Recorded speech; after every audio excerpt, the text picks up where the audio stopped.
Sir आपका स्वागत करता हूं। आज के इस सेशन में हम लोग 12th एसपी के इंपॉर्टेंट क्वेश्चन पे डिस्कस करने वाले हैं। और वो क्वेश्चन कौन सा है सर? तो आप अगर यहां पे देखोगे तो आपके पेपर में जो क्वेश्चन नंबर 3 आने वाला है, क्या क्वेश्चन है? Study the following case and situation and express your opinion. तो सर और मैडम, ये जो क्वेश्चन नंबर 3 है, आपको एनी 2 लिखने हैं। 6 मार्क्स का क्वेश्चन है। अब हम कैसे मैं आपको ये सेशन में आगे लेके जाने वाला हूं वो सुनिएगा। सर मैंने आपको कहा था कि पहले 5 चैप्टर एसपी के बहुत ही ज्यादा इंपॉर्टेंट है, करीब करीब 60 मार्क्स कैरी कर रहे हैं। यस और नो? इसके डिस्टिंग्विश हमने कर लिए हैं। अब इन 5 चैप्टर के करीब करीब 9 से 10 या उससे भी ज्यादा केस स्टडीज दी हुई है आपके टेक्स्ट बुक के नीचे, जो भी क्वेश्चन है रिस्पेक्टिव। अब मैं क्या करने वाला हूं इस सेशन में, हर केस स्टडी को डिस्कस करूंगा। तो आप अभी देखोगे तो आपको अभी समझेगा ही, नहीं तो एग्जाम में जाने से पहले अगर आधे घंटे का वीडियो भी आपने देख लिया राइट, तो भी आपको बहुत बेनिफिट होगा। दोस्तों, जैसे कि मैं हर बार आपको एक नए नए स्ट्रैटेजी, एक स्मार्ट तरीके से मैं आपको आगे लेके जाता हूं। मैंने कहा है कि इन 5 चैप्टर में से आपको जो टेक्स्ट बुक में मतलब पेपर में आपके कोई भी 3 में से 2 केस स्टडी लिखने, राइट, और उन 3 में से मुझे जितना लग रहा है इन 5 चैप्टर में से ही 2 क्वेश्चन तो रहेंगे। तो सर क्या मैंने आपके 6 मार्क्स खत्म कर दिए? Yes sir. तो केस स्टडी का जो टेंशन था बच्चों को वो खत्म हो जाएगा। दूसरा सवाल, क्या सर आप जो बता रहे हो टेक्स्ट बुक के नीचे के ही केस स्टडीज आएंगे क्या? तो आंसर इज यस। 99.99% यही सवाल आते। हो सकता है थोड़ा नाम वाम चेंज कर दे हो, लेकिन बिना पढ़े जाने से बेटर है कुछ पढ़ के जाओ, और यही अगर आ गया तो आउट ऑफ मार्क्स लेके आओ। सो बेस मैंने आपको प्रोवाइड कर दिया दोस्तों कि क्या होने वाला है। जैसे कि यहां पे पब्लिक सर्विस यूटिलिटी वर्ड दिया हुआ है, राइट। अब ये क्या होता है, तो मैंने कुछ इमेजेस से आपको दिखाया है। उसमें वन ऑफ द सर्विस क्या है, देखो पब्लिक ट्रांसपोर्ट, अगर आपको दिख रहा होगा तो, राइट। पब्लिक सर्विस यूटिलिटी में इतने सारे सर्विस आते हैं, postal, sanitisation, cable TV, water, natural gas, अलग अलग चीजें हैं। लेकिन देखते हैं क्या है। तो केस स्टडी के हिसाब से मैं आपको धीरे धीरे एकदम प्रॉपर आगे लेके जाऊंगा। 6 मार्क्स का सवाल है, लेक्चर को अच्छे से देखिएगा क्योंकि यही एक क्वेश्चन है जो दिक्कत दे रहा है बच्चों को, राइट। तो बिना समय गवाए चैप्टर नंबर 1 पे हम आ जाते हैं। चलो तो भाई और बहनों, हो जाओ तैयार। अब आपके जिंदगी का इंपॉर्टेंट टाइम चालू हो रहा है। मुझे पूरा कंसंट्रेशन चाहिए। आपके दिमाग में जो भी थॉट चल रहे होंगे साइड में रखो उसे, राइट। तो चलो, पहला चैप्टर क्वेश्चन नंबर 3 में केस स्टडी बेस्ड क्वेश्चन आपका चालू होता है। हम रीड करते हैं पहले तो क्या कहा हुआ है। Sir, the management of Maharashtra state road transport corporation. तो कौन सा सर्विस आ गया? पब्लिक यूटिलिटी सर्विस आ गया कि नहीं? यहां पे देखो इतने सारे सर्विसेज है, वन ऑफ द सर्विस उन्होंने दी है। Okay sir, want to determine the size of working capital. Sir पहले चैप्टर में 2 कॉन्सेप्ट मैंने इंपॉर्टेंट गई थी। कौन सा सर? एक फिक्स कैपिटल, वर्किंग कैपिटल। अब वर्किंग कैपिटल में शॉर्ट नोट्स आता तो लिखते आ जाता सर, लेकिन उन्होंने कहा है कंपनी को डिटरमाइन करना है कि कितना वर्किंग कैपिटल उन्हें लगेगा। यस और नो? 3 क्वेश्चन है, देखते हैं। पहला 1 मार्क को 1 रहेगा, बराबर है ना, मतलब 3 दिया है, 6 मार्क्स एनी 2 लिखने हैं, और एक क्वेश्चन को 3 मार्क्स है, और यहाँ पे ABC 3 क्वेश्चन दिए। तो देखते हैं। Being a public utility service provider, अब आपको इसका मतलब समझ गया होगा। Will it need less working capital और मोर? एक सवाल है, क्या उन्हें ज्यादा वर्किंग कैपिटल लगेगा या कम? अगर आप सही आंसर देते हो 1 मार्क्स जेब में। दूसरा सवाल पढ़ते हैं। Being a public utility service provider, अब देखो ऊपर नाम क्या है? स्टेट रोड ट्रांसपोर्ट कॉर्पोरेशन, लेकिन वो किस में आता है? पब्लिक यूटिलिटी सर्विस प्रोवाइडर में। इसीलिए will it need more fix capital? 2 बातें पूछी है, क्या उन्हें वर्किंग कैपिटल ज्यादा लगेगा कि कम लगेगा? दूसरा, क्या उन्हें फिक्स कैपिटल ज्यादा लग सकता है क्या? ओके। तीसरा सवाल, give one example of public utility service that you come across on day to day basis. और उन्होंने कहा है कि आप भी एक एग्जांपल दे दीजिएगा। 3 मार्क्स हाथ के मार्क्स है। अगर जिसने ये पढ़ा रहेगा, एक बार इसके साथ डील किया होगा, 3 में से 3 मार्क्स मिल जाएंगे। सर पहले सवाल पे जाते हैं। क्या being a public utility service provider capital, working capital, क्या वर्किंग कैपिटल ज्यादा लगेगा कि कम लगेगा? ये रहा आपका answer. Yes sir. Answer is, being a public utility service provider, it will have continuous flow of cash from its customer and hence will need less working capital.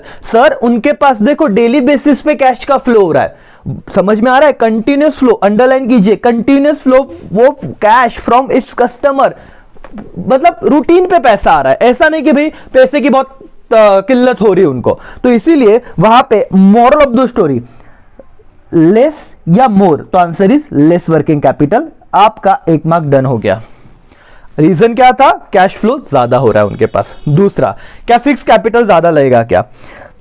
शुरुआत भी कैसे करनी लिखने की, देखो पहला क्वेश्चन है, बहुत ध्यान से बताऊंगा। Being a public utility service provider, it will have to invest huge amount in fix asset and hence will need more fix capital. Yes sir, यहां पे देखो ना, मतलब आप यहां पे अगर यूटिलिटी सर्विस देखोगे तो मुझे पोस्टल सर्विस है, मेरा पब्लिक ट्रांसपोर्ट है, टेलीफोन है, उसके बाद वेस्टेज डिस्पोजल है, ये जो बड़े बड़े काम करने तो उनके लिए बड़े बड़े मशीनरीज तो लगेंगे, यस और नो? और मशीनरीज अगर लगेंगे तो मेरा फिक्स कैपिटल ज्यादा होगा कि कम होगा? ज्यादा होगा सर। तो लर्न क्या किया, रटा क्या हमने? सिंपल सी बात थी, उन्होंने पूछा फिक्स कैपिटल ज्यादा लगना है कि कम, आंसर लिख रहे हो it will have to invest huge amount in fix assets, that's why क्या ह्यूज, और it will need what? More fix capital. 2 question खत्म, 2 marks done. Give one more example of public utility service that you come across on day to day basis. उन्होंने क्या कहा है? Maharashtra state electricity board is an example of public utility service. इतना मारेंगे पकड़ के दोस्तों, एक स्मार्ट बंदा रहेगा वो तो अपने आप इस चीज को, मतलब आप समझ रहे हो क्या? उन्होंने क्वेश्चन में ही दिया था, ये देखो सर क्वेश्चन में ही दिया है, Maharashtra state board transport corporation. और देखो बच्चे कितने शान है, एक एग्जांपल वही लिख दिया। सर और कोई एग्जांपल लिख सकते हो क्या? लिख सकते हो सर, नेचुरल गैस, वाटर और जो भी है, ठीक है, वो वेस्ट डिस्पोजल, ये सारी बातें आप लिख सकते हो, लेकिन हम जाते हैं सजेस्टेड आंसर के साथ, तो उन्होंने वहां पे दिया है। तो मेरे दोस्तों आपका टेक्स्ट बुक का पहला क्वेश्चन खत्म। चलो मैं इतना परफेक्ट करा के दूंगा, बाद में पढ़ने की जरूरत नहीं रहेगी। फटाफट चैप्टर नंबर 1 का एक केस स्टडी बेस्ड क्वेश्चन खत्म। अगर आता है तो 3 में से 3 मार्क्स चाहिए मुझे। बताओ कि पब्लिक यूटिलिटी सर्विस प्रोवाइडर, यहां पे महाराष्ट्र स्टेट ट्रांसपोर्ट कॉर्पोरेशन दिया है, आपको वेस्टेज डिस्पोजेशन कहा जाता है, तो भी आप क्या लिखोगे? क्योंकि वो क्या है? Public utility service. Working capital less और मोर? लेस। फिक्स कैपिटल मोर, और उसके बाद एग्जांपल वही दे देना जो आपको यहां पे दिया है। Done sir, okay. Next question, chapter number 1 खत्म हो जाएगा। फिर a company is planning to enhance मतलब इंप्रूव करना है its production capacity and is evaluating possibility of purchasing new machinery whose cost is 2 crore और has alternative of machinery available on lease basis. अच्छा sir, okay sir, ध्यान दो। Company को नया machinery अगर खरीदना है मेरे दोस्तों तो कितना पैसा लगने वाला है? सर 2 CR लगेगा, ओके। और उनके पास दूसरा ऑप्शन है लीज वाला। लीज मतलब फॉर एग्जांपल रेंट पकड़ लो। तुमको सिंपल भाषा में बताता हूं मैं। पहले क्वेश्चन समझो, यहां पे बहुत बच्चे क्वेश्चन समझने में गलती कर रहे हैं। एक बार क्वेश्चन समझ गया ना भाई और बहनों, फिर तुम्हारा टेंशन 0% हो जाएगा। वापस पढ़ू मैं एक बार, ध्यान दो। A company is planning to enhance its production capacity। ठीक है, यहां तक समझा कि किसी कंपनी को अपना प्रोडक्शन कैपेसिटी बहुत अच्छे से इंप्रूव करना है। Is evaluating the possibility of purchasing new machinery whose cost is 2 crore, और वो इस पे सोच रही है कि क्यों ना हम नया मशीनरी खरीदे जिसका कॉस्ट कितना है? 2 CR है, 2 करोड़ का है।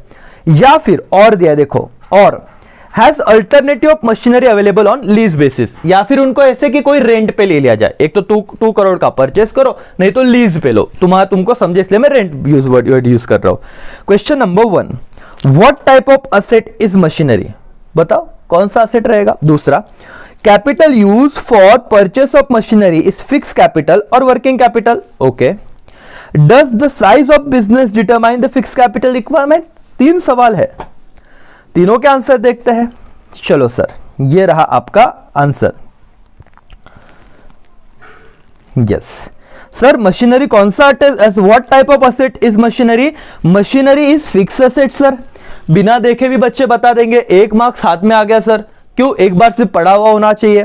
Fix asset are use for longer period. Why fix asset? उसका भी आप एक में से एक चाहिए तो आप पूरा उसको एक्सप्लेन कीजिए। Machinery is fix asset because fix assets are use for longer period of time in the business. दूसरा point, this assets are not meant for resale. 3 बातें बताई आपने, ध्यान से, रेगुलर लेक्चर है इसलिए बहुत धीरे से बता रहा। समझो कि सर पहला पॉइंट तो है कि ये फिक्स असेट है, क्यों? क्योंकि ये लॉन्गर टाइम के लिए क्या है, बिजनेस में है। और तीसरा, क्योंकि हम इसे रीसेल के लिए नहीं ले रहे, हम लोग अपने प्रोडक्शन के लिए ले रहे हैं। That's why it is fixed asset. Sir एक में से एक marks done. What type of asset is machinery? खत्म सर। दूसरा, capital is use for purchase of machinery is fix capital और वर्किंग कैपिटल। अच्छा, अभी हमने देखा ना, तो लिखो capital use for purchase of machinery is underline fix capital. वापस एक में से एक मार्क्स आपकी जेब में आ गया। In simple word, fix capital refers to capital invested for acquiring fix asset. What do you mean by fix capital? Sir देखो, फिक्स असेट अलग था, आप क्या बोल रहे हो, फिक्स कैपिटल। तो क्या कहा, fix capital refers to capital invested for acquiring which asset? Fixed asset. That's it. Learn हुआ आपको? बोलो 2 marks. Capital use for purchase of machinery is fix capital और वर्किंग कैपिटल, तो it is fix capital. Why? Because in simple word, fix capital refers to capital invested for acquiring which asset? Fix asset. खत्म। Does the size of business determine the fix capital requirement? बताओ मेरे दोस्तों। Yes, तो answer is yes sir. The size of business determine the fixed capital requirement.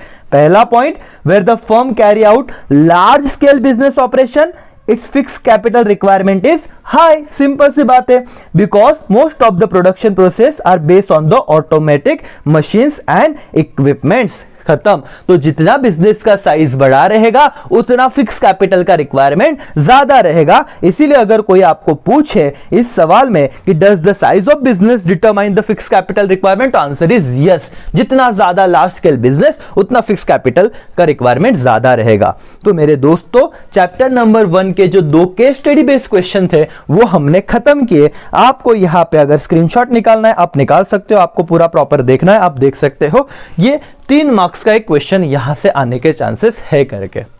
कोई doubt chapter number 1 में? नहीं sir. चलो अब हम जाते हैं चैप्टर नंबर 2 पे। चैप्टर नंबर 2 पे जो पहला क्वेश्चन है वो हम पढ़ना स्टार्ट करते हैं। क्या है सर पहला question? The balance sheet of Donald company, अरे डोनाल्ड ट्रंप की बात कर रहे हैं क्या? अच्छा, the balance sheet of Donald company for the year of 18-19 reveals क्या दिखा रहा है? Equity share capital of 25 lakh and return earning 50 lakh. Okay मेरे दोस्तों, आपको 2 तरह के असेट, 2 तरह के capital, owned capital and borrowed capital बताया था मैंने, क्या आपको याद है क्या? Yes sir. ओन्ड कैपिटल क्या रहता है? शेयर्स रहते हैं, रिटर्न अर्निंग रहता है, शेयर्स में इक्विटी प्रेफरेंस। ओके।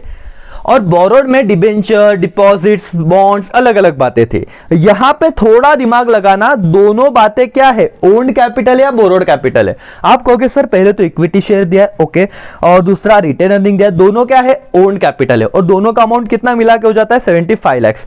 पहला सवाल, is the company financially sound? क्या लगता है आपको? देखेंगे। दूसरा सवाल, can the return earning be converted into capital? क्या रिटर्न अर्निंग को कैपिटल में कन्वर्ट कर सकते हैं क्या? बताता हूं। तीसरा सवाल, what type of source return earning is? Sir ये तो बिना मतलब क्या बोलूं मैं, इतना सिंपल है। What type of source, internal है कि एक्सटर्नल है, ओन्ड है या बोरोड है? बोलो ना। ओन्ड सोर्स है सर, इंटरनल सोर्स। समझ में आ रहा है? तीनों के आंसर देखेंगे, डोंट वरी। चलो सर आंसर पे जाते हैं हम लोग। आपका आंसर चालू हुआ ये। सर क्या है पहला, is the company financially sound? तो आंसर इज यस। लेकिन सिर्फ यस लिख के एक में से एक मार्क्स मिलेगा क्या? नहीं सर, आगे और एक्सप्लेन करना पड़ेगा। Since the company has sufficient amount of capital, that is equity share capital is 25 lakh and return earning is 50 lakh, it can be called as financially sound. वही लाइन सिर्फ आपको उठा के लिखना था। समझ में आ रहा है? ये प्रेजेंटेशन के कुछ तरीके हैं जो आपको समझने पड़ेंगे दोस्तों। क्या बोला है सर, क्या कंपनी फाइनेंशियली साउंड है? Answer is yes. अरे यस पता है, लेकिन क्यों वही लाइन को उठाओ सर? बिकॉज कंपनी का इक्विटी शेयर कैपिटल 25 लाख से रिटर्न अर्निंग 50 लाख है, खुद का इतना पैसा, इसलिए हम फाइनेंशियली साउंड बोल सकते हैं।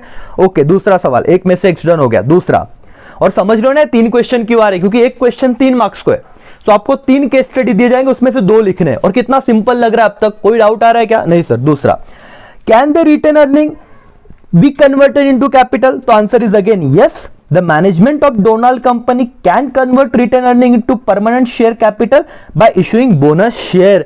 Yes दोस्तों, जब मैंने बोनस का पॉइंट आपको बताया था तो मैंने कहा था कि रिटेन अर्निंग को हम यूज कर सकते हैं बोनस के तौर पे। तो मेरे भाइयों और मेरी बहनों, कंपनी के पास अगर रिटेन अर्निंग है, खुद का पैसा है, तो ये चीज याद रखो, they can convert it into a capital. They can convert it into a capital. क्या रिटेन अर्निंग कैपिटल में क्या कन्वर्ट हो सकता है, लेकिन आंसर लिखने का तरीका देखो। अगर ये क्वेश्चन आपके बोर्ड एग्जाम में आता है, वापस 1 में से 1 मार्क्स मिल गया, लेकिन लिखने का तरीका समझा? Yes, full stop, the management of Donald company can convert what return earning into what permanent share. Okay sir, right? So उसके बाद द सतीश, तो ये 2 क्वेश्चन देखे। अब दूसरा और तीसरा क्वेश्चन देखना है, लेकिन हम लोग एक ब्रेक के बाद ये 2 क्वेश्चन करेंगे। ठीक है, चलो बाय बाय, टेक केयर, जय हिंद।